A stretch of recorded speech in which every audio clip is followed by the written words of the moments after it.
Happy Tuesday, Wildcat fans. It has been a long time since Arizona has had multiple players picked in the NFL draft, let alone high round picks. That's about to change for the Arizona Wildcats. You are Locked On Wildcats, your daily podcast on the Arizona Wildcats, part of the Locked On Podcast Network, your team every day.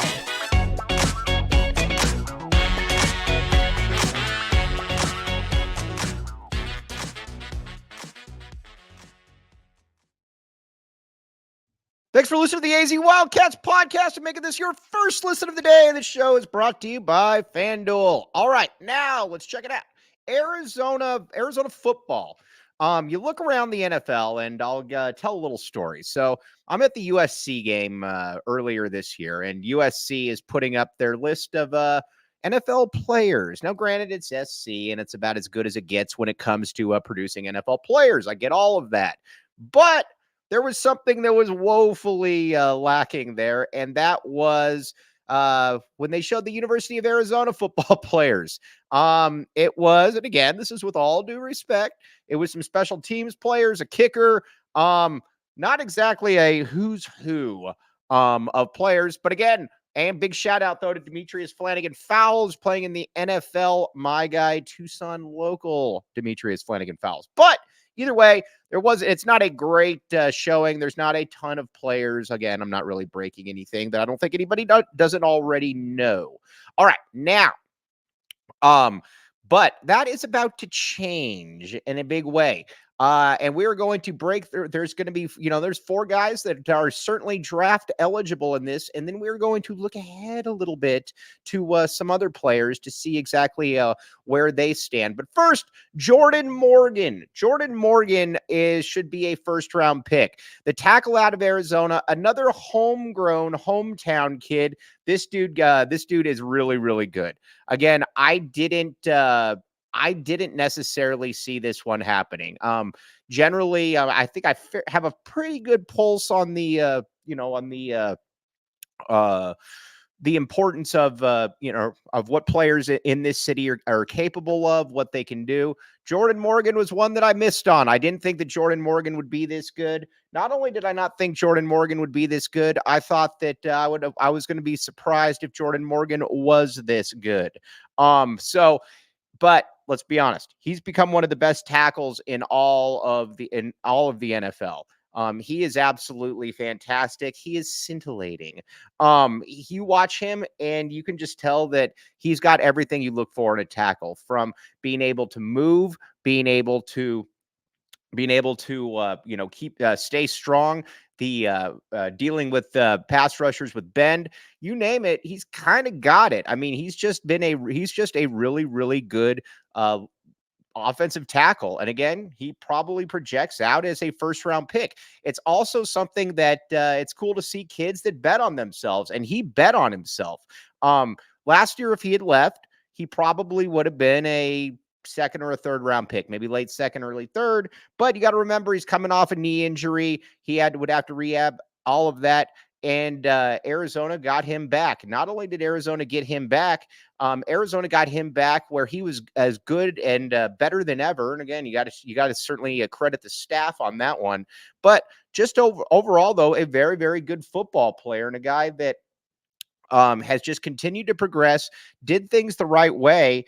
And, I think you noticed, now granted, I think a lot of it was Jed Fish's fault too in that bowl game, because against Oklahoma, because honestly, there was a lot of mishaps there. I thought that, taking Jordan Morgan out and then just sliding Joe Borjon in, thinking that was going to work, did not work. And that should have been a game where you moved Big Jonah Savainet at a left tackle. You have Polito at right tackle, and then you go from there. Borjon was clearly overwhelmed. He shouldn't have been in there. Leif Magnuson, our guy Leif Magnuson, should have been in there. We like Leif a great deal on this show. But either way, Morgan projects as some kind of a plug and play tackle. You get him, and he's probably going to be your tackle for 10 years. There's really not anything that he struggles with, and he was probably the best offensive tackle in the entire Pac-12 conference, and that's saying a lot because there were some really good players in the Pac-12 conference this year. Not a lot of weaknesses. Again, probably somebody that you could see coming off the board anywhere from 15 to 35, something like that. A lot of times tackles go up during draft day because, as we know, this is a pass happy league, and you need to be able to protect your quarterback, because if you don't protect your quarterback, you don't have anything. That's also another cool story, though, of a kid that made good. A lot of times I think with kids like this, you don't really take into account just, where they've come from. And again, this is a kid that was a tackle out of Marana. And he was able to make the most for himself. And not only was he able to make the most for himself, he was also able to become somebody that I think a lot of kids could look at and say, man, I'd like to be like him growing up. So again, and this would be 2 straight years a Tucson kid or Tucson area kid had gone in the first round. Think about that for a second, ladies and gentlemen. You got Bijan Robinson, obviously from Texas last year, Jordan Morgan this year. That would be something that I think would be a very nice little nice play for Arizona. But look for Jordan Morgan to go in the first round and become the first round pick since Antoine Cason. That's how impressive that is. All right, now moving on to Jacob Cowing. Cowing to me is interesting. I am not surprised at all that Jacob Cowing measured in at 5'8". He is not 5'11". I know they continuously list him at 5'11". He is not 5'11". If you ever stood next to him, you would know that. And not only is he not 5'11", he's clearly 5'8". I don't think anybody was surprised at all that he measured in at 5'8". But he's good. Listen, he's an NFL player. I don't know at what level he's an NFL player, but like I said, and this is probably the wrong time to be bringing this up, but watch dude like Zay Flowers. Zay Flowers is somebody who, that at about, I don't know, 5 foot, 5'9", has tore up the NFL. Now, granted, he definitely had some struggles this past year in the playoffs. I get all that, but either way, he's a really good player. Cowing has more production than him. They're about the same size. He doesn't have quite the wiggle. I'll give that Zay Flowers does, but overall, still a very good. I still think that's a pretty good comp. A lot of this is going to be on Jacob Cowing, though, and how he runs. If he and I'm curious to see what he runs, because if he runs something like a 4.39 40, he becomes very, very fascinating as to where you actually pick him. I don't see why he can't be that dude who is going to be that type of player. I think that he can be that type of player. He is either way, though. That's what an NFL player looks like. He just from a catch perspective, from a being able to make plays, from a sudden burst, all of that, the dude just kind of gets it. And not only does the guy get it, you could see him helping out absolutely immediately. The big thing that with him was just continuing to get stronger, to get bigger and better, and he did exactly that. And we're going to continue to talk about that and what that would mean for Arizona. But first, FanDuel. All right, here's the deal with FanDuel, everybody. Check it out. New customers. All right, check this out. New customers, join today and you'll get $200 in bonus bets in your first bet of $5 or more. If you're $5 or more wins. FanDuel.com/locked on. Check it out. Again, you will thank me later, ladies and gentlemen. You will thank me later. All kinds of good stuff going on there. And there's nothing more enjoyable to bet than to bet on a game when you have, like I said, you have a little bit of skin in the game, but you also know that your money is good. And not only do you know your money is good, you know that, all right, not only is it good, I can cash this out immediately. We can get futures, we can get odds, we can get props, we can get all of that. So again, check it out, FanDuel.com/locked on.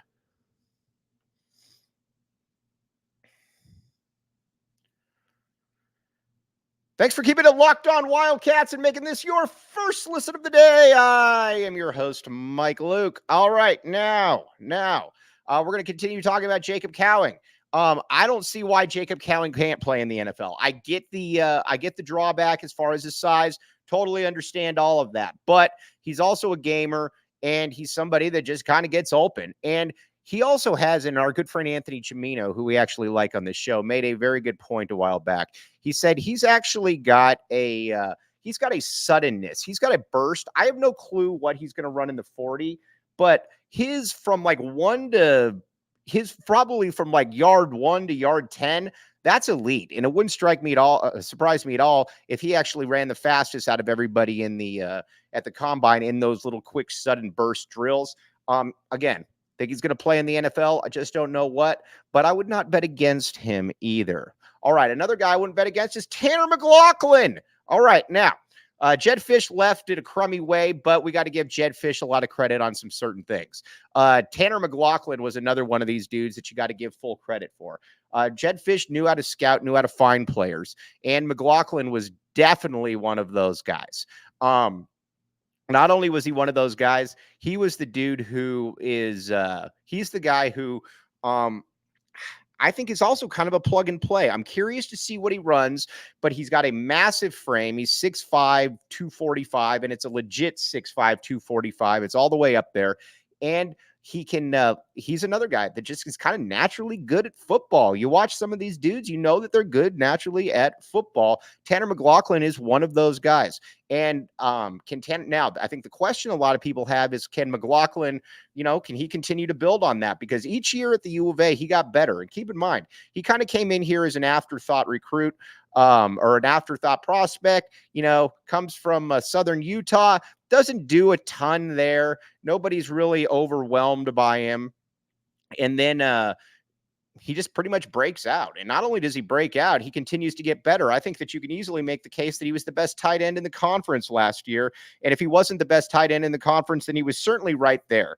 McLaughlin, like I said, he is that's what an NFL tight end looks like. Again, is he a starter?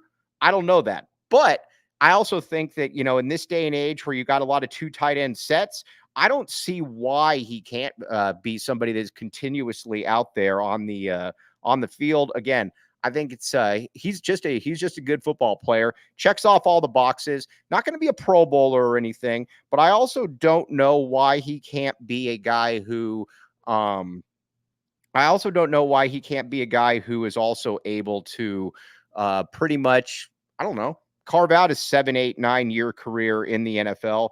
I think that that's certainly something that he is more than capable of doing. We will find that one out, though, because, again, time will tell. And then Michael Wiley. Big fan of Michael Wiley. Michael Wiley is another one that I think is very interesting guy to watch. Michael Wiley is about, let's see here, 5'11", 215, and he played very, very well the post bowl games. Now, he feels like the player that the New England Patriots would always have back in the day. Kind of your Shane Vereen, James White type player that can catch out of the backfield. And not only can he catch out of the backfield, he's also able to make dudes miss. Not only is he able to make dudes miss, he's also a great locker room guy. And that is something that I think is a little bit undervalued, I think is probably the best way to put it. And not only do I think it's a little bit undervalued, I think that he's also the player that is, I think at this stage in the game, it's fair to say that he fits in well in the NFL. In today's NFL, you got to be able to pass. You got to be able to pass catch. He can do both, and he can pass block as well. So he's a dude that, like I said, I think there's just a lot to like about him. And he's going to be a great locker room guy. He'll do special teams. He'll do all of that. Again, he's not going to be a high round pick, but I also don't see any reason to believe that he can't be someone who's in that 5 to 6 to 7 round, or he's like one of the preferred free agents that comes in, and you look up and 5 years later, he's carved out an NFL career. There's guys like Arizona that have done that before. I mean, look at a Mike Bell. Mike Bell played 4 or 5 years in the NFL, had like a 900+ yard season with the Denver Broncos. So again, guy that's got a lot of talent, guy that's got a lot of ability. But either way, Arizona's going to have 3 or 4 players picked in the draft, and got to give kudos to Jed Fish on that. Jed Fish is like I said, Jed Fish left a lot to be desired in how he left town, but Jed Fish definitely upped the talent level here at the U of A considerably.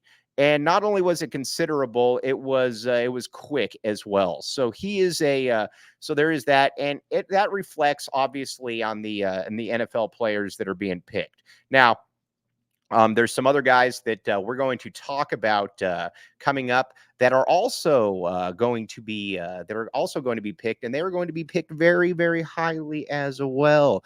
But first, Jace Medical. All right, check it out. Use promo code Locked On for $20 off. Get yours today at jacemedical.com. Keep in mind, in this day and age, you got all kinds of situations where you're a little worried about what exactly is going on in society, in what's going on with you don't want to have to go to urgent care and wait for 35 hours to be able to get stuff. Jace Medical gets you the things that you need and gets them to you stat, aka pronto. Check it out, jacemedical.com. Again, don't wait for a rainy day, ladies and gentlemen. Get this stuff for you now, and you will thank me later, because again, this is something that you should absolutely have. You don't want to be there without that little that little trump card in the reservoir. Check it out. Get yours today at jacemedical.com.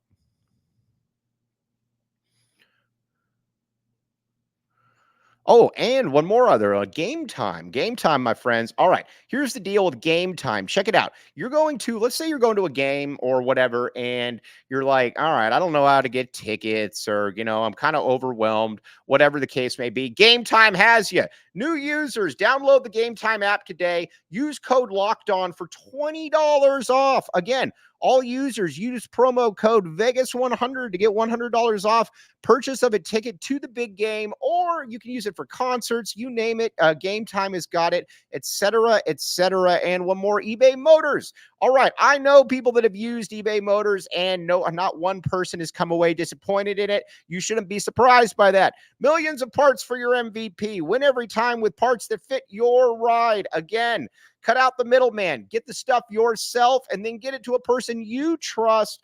eBay Motors. Again, you will thank me later.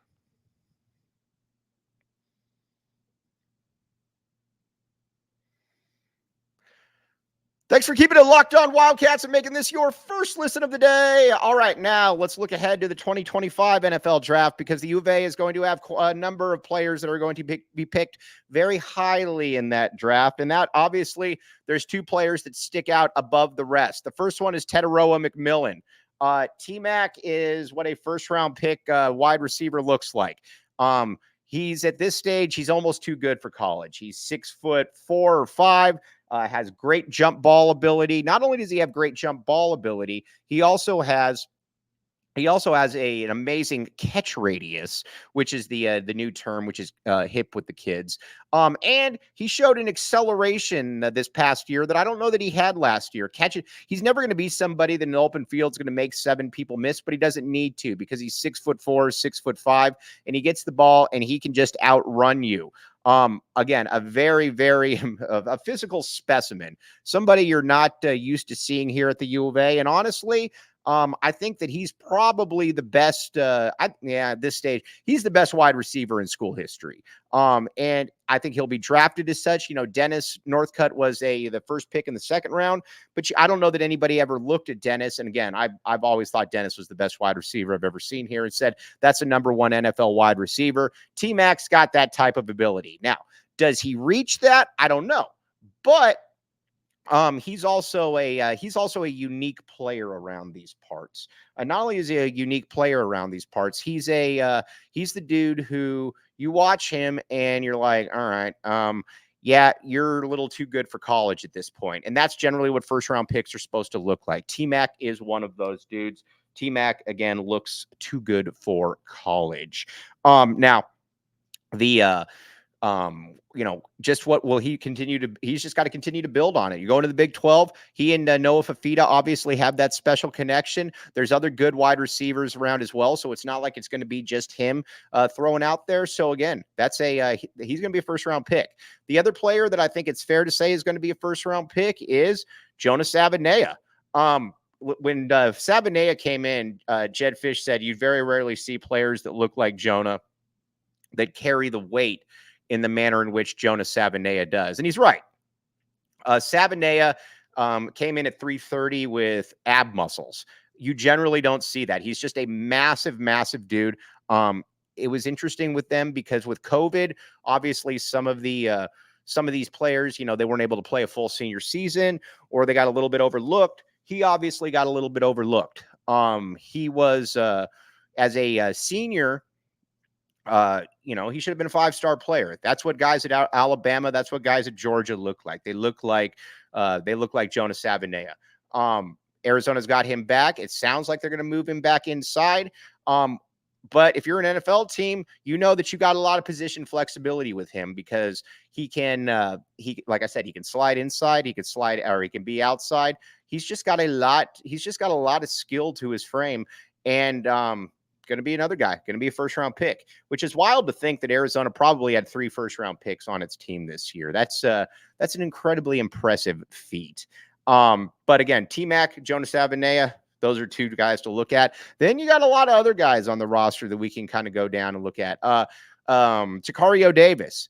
Now, listen, Tacario Davis would have led the nation in interceptions like by 30 if he could catch the wide open interceptions. Got to work on that, obviously, this season. But either way, he's a very, very good defensive back at about 6'3", 6'4". He certainly looks the part, and he's shown that he's got an ability to get in and out of cuts that a lot of players his size are just not able to do. Big time player, big time prospect, and certainly somebody that's going to be on a lot of NFL draft boards. Again, that's kind of what a first round corner looks like. He's probably going to leave after the season. I get all that, but in the meantime, though, he's also going to, I think he's going to be a problem for pretty much every wide receiver that he goes against. A big time player. Then after that, Big Bill Norton. Big Bill Norton coming back. Again, Big Bill Norton's not going to be a high pick, but Big Bill Norton can play in the NFL because he's massive and he's good. Big Bill Norton is the kind of player that, again, you look at it and you're like, all right, he could play in the NFL. He's the ultimate guy that takes up multiple blocks. And the right scheme, I think that he can be very good. Big fan of Big Bill Norton. And not only big fan of Big Bill Norton, believe that we're looking at a player who is more than capable of having a long career in the NFL. Wouldn't surprise me in the least. On the other side, then, you got somebody like a Wendell Moy. Moy is a freshman All-American last year, was another great find by the coaching staff. He was committed to Morgan State. He's a grinder. He's a guy that, he gets downhill and he's tough to deal with. Any NFL team would be I think any NFL team would certainly be somebody to keep, will certainly look at him. He's good. There's really no other way around it. He's good. And, he's going to garner a lot of looks. But basically wanted to talk a little bit of NFL draft with, obviously bowl games and whatnot, Senior Bowl. And that Arizona this year, we have a lot of guys who are going to be participating in the NFL draft. And that is something that is a little bit unique. Again, got to give Jed Fish some credit on that one and how he was able to, develop that talent. Now, coming back tomorrow, we're going to get back into some basketball. We're going to keep the football grind going as well. But as always, very much appreciate you guys making Locked On Wildcats your first listen of the day. I'm your host, Mike Luke. Come back with us tomorrow. Bear down, back to the A, and thanks for making Locked On your first listen of the day.